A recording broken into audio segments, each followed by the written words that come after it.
Hello, everyone. Happy Wednesday. Happy afternoon.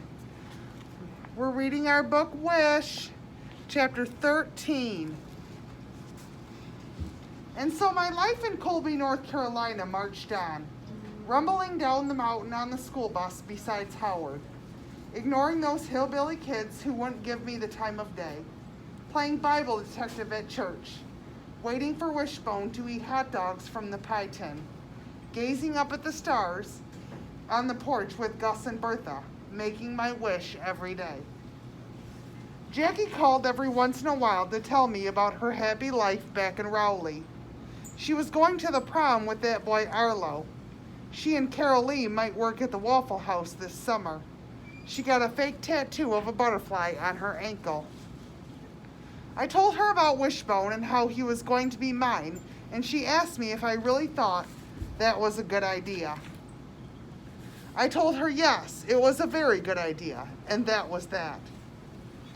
I'd seen Wishbone 3 more times, sniffing at trash in the parking lot of the Dairy Freeze, trotting along Highway 14 in the rain, eating something out of a paper bag under a picnic table beside Brushy Creek. Twice I found the pie tin and the trap empty, but I hadn't seen him anywhere nearby. Luckily, there was only 2 more weeks of school left, and then I would have my days free to spend more time by the trap. But I was beginning to worry that Wishbone was never going to be mine. Maybe I was wasting my time even thinking about it.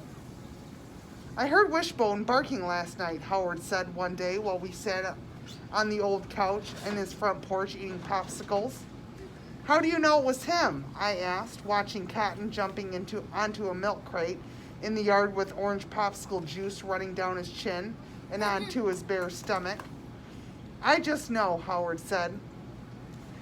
We're never going to catch him, I said. Gus was right. He likes being a stray. Don't be a quitter, Howard said. I'm not a quitter. Yes, you are. I stomped my feet. I am not.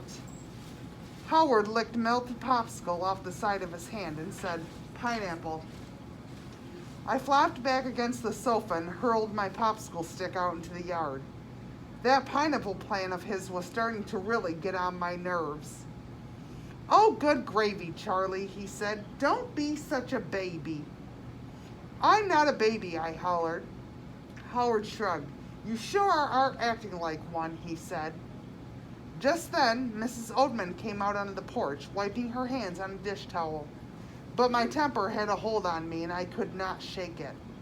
I also could not stop myself from yelling, well, at least I'm not a squirrel-eating hillbilly like you. Then I stomped down the steps, marched across the yard, climbed on Lenny's bike, and raced up the road towards Gus and Bertha's. Well, when I got there, I dropped the bike in the yard and headed for the house. But as I reached the front door, I heard something over by the trap. I turned to look and couldn't believe my eyes. Wishbone was right there, gobbling up meatloaf and French fries. I didn't waste one more second. I raced across the yard and slammed the door of the trap shut with a bang. Wishbone let out a yelp and jumped clear off the ground. Then he slicked back into the corner and hung his head, dragging his ears on the ground. He looked so scared, it looked like it broke my heart. Hey, Wishbone, I whispered. He pushed against the chicken wire so hard, I was afraid he might bust right through it. I got more meatloaf, I said. He cocked his head. Wait right here, I said. I'll be right back. I closed the latch on the door of the trap and hurried inside the house, calling for Bertha. We nearly collided when I darted into the kitchen. She clutched her heart and said, Charlie, Lordy, you scared the dickens out of me. I got him, I hollered. I got Wishbone. I yanked the refrigerator door wide open and took a foil-wrapped slice of meatloaf and ran back into the yard. Bertha ran after me, calling, I knew it! I knew my meatloaf would do the trick! When we got to the trap, Wishbone was digging at the ground beside the wire like he was trying to dig a hole, clear through to China. Dirt and pebbles flew out behind him. When he saw us, he stopped and backed up into the far corner of the trap again. I unwrapped the foil. "I brought you more meatloaf," I said. He let out a little whine, soft and pitiful. I could hear Bertha telling me to be careful and not to stick my fingers through the chicken wire and stuff like that. But I kept my eyes on Wishbone and told him not to be so scared. Then I stuck a piece of meatloaf through the wire near him and waited. His nose twitched as the meatloaf's smell drafted his way. He stood up and he sniffed some more. "Come on, Wishbone," I said. "It's for you." He took one step forward, keeping his eye on the meatloaf. He took another step and then another, till he was right at my hand. Then he snatched the meatloaf, swallowed it in one big gulp, and wagged his tail. Wag, wag, wag. 3 tiny wags, like he was thanking me. I turned to Bertha. "Did you see that?" I asked. Bertha nodded. "I sure did. I confess, I thought you were going to lose a finger or two."